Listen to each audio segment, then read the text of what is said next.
भोपाल में शिक्षा पर मंथन और किसानों के लिए सौगात का ऐलान हुआ।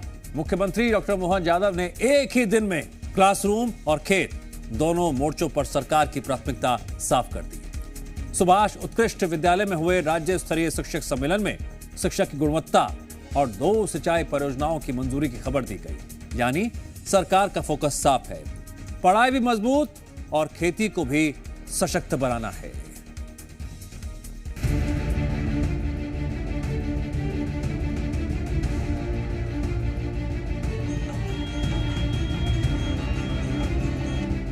मध्य प्रदेश में शिक्षा की गुणवत्ता को नई ऊंचाई देने की दिशा में सरकार ने एक और मजबूत कदम बढ़ाया है।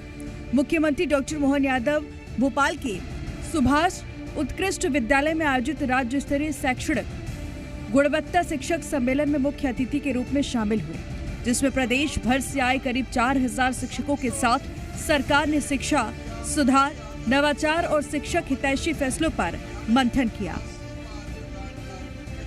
इस मौके पर मुख्यमंत्री डॉक्टर मोहन यादव ने शिक्षकों की भूमिका को समाज और राष्ट्र निर्माण से जोड़ते हुए कहा कि हर कालखंड में शिक्षकों ने समाज को आईना दिखाने का काम किया है और देश का भविष्य गढ़ने में उनकी सबसे बड़ी भूमिका रही है। मुख्यमंत्री ने स्पष्ट किया कि सरकारी विद्यालयों में शिक्षकों के तबादले पूरी तरह तय नियमों और पारदर्शी व्यवस्था के तहत किए जाते हैं, ताकि शैक्षणिक व्यवस्था संतुलित रहे और विद्यार्थियों को बेहतर शिक्षा मिल सके।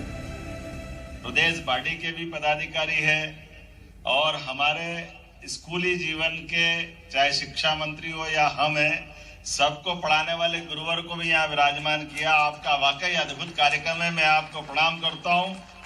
हर काल में हर समय इस धरती के अंदर यहाँ के इस परिवेश में इसी प्रकार का आनंद का वातावरण रहा है। इसलिए जब मैं यहाँ शिक्षक संघ के कार्यक्रम में आया तो मुझे इस बात की प्रसन्नता भी है, ऐसा ही एक विद्यार्थी भाबरा से निकल करके चंद्रशेखर आजाद बनता है, वो भी आनंद हमारे इस प्रदेश का ही है। वहीं दूसरी ओर मुख्यमंत्री डॉक्टर मोहन यादव ने सोशल मीडिया के माध्यम से किसानों को बड़ी सौगात देने की घोषणा की। मुख्यमंत्री ने बताया कि बाबई और सुहागपुर तहसीलों के जनजातीय भाइयों और किसान भाइयों के लिए 2 सिंचाई परियोजनाओं को कैबिनेट से मंजूरी मिल गई है, जिनके लिए 215 करोड़ 47 लाख रुपए की धनराशि स्वीकृत की गई है। इन परियोजनाओं से दोनों तहसीलों के 63 गांवों के किसानों को सीधा लाभ मिलेगा और करीब 10,200 हेक्टेयर क्षेत्र में सिंचाई की सुविधा उपलब्ध हो सकेंगी। एक तरफ सरकार शिक्षा की गुणवत्ता सुधारने और शिक्षकों को व्यवस्था के केंद्र में रखने की बात कर रही है, तो दूसरी तरफ किसानों के लिए सिंचाई जैसी बुनियादी जरूरतों को मजबूत करने की दिशा में कदम बढ़ाए जा रहे हैं। सम्मेलन से लेकर कैबिनेट के फैसलों तक सरकार का संदेश साफ है कि विकास की धुरी शिक्षा और कृषि दोनों है। अब देखना होगा कि घोषणाओं के बाद योजनाएं जमीन पर कितनी तेजी से उतरती हैं और आम लोगों तक उनका लाभ कितनी जल्दी पहुंच पाता है। ब्यूरो रिपोर्ट, जी मीडिया।